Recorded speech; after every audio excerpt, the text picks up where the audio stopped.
لوگ اس لیے خودکشیاں کر رہے ہیں کیونکہ ان کا دکھ سننے والا کوئی نہیں. لوگ اس لیے خودکشیاں کرتے ہیں کہ لوگوں کے پاس وقت ہی نہیں ہے کہ اس کے جا کے دکھ کا مداوع کیا جائے، اس کی پریشانی کو سنا جائے، اس کی بات کو سمجھا جائے، یہ خودکشیاں ختم ہو جائیں. اگر ہم یہ ماں باپ بوڑھے تو ہوتے ہی ہیں نا، یہ جلدی اللہ کی بارگاہ میں کیوں پہنچ جاتے ہیں؟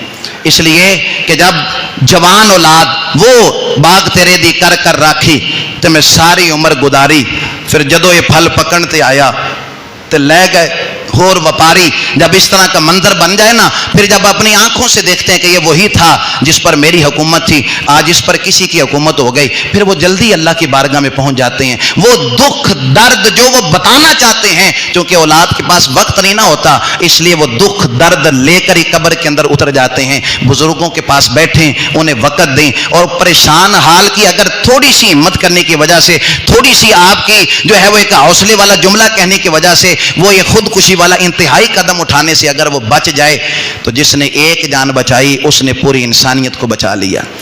دکھ درد ہر جگہ پہ پڑے ہیں، بانٹنے والے بنے. دکھ تو ہر جگہ پہ آئیں گے، قدم قدم پر آزمائشیں آئیں گی، مصیبتیں آئیں گی، لیکن ہم نے کردار وہ ادا کرنا ہے جو ہمارے نبی کا کردار تھا.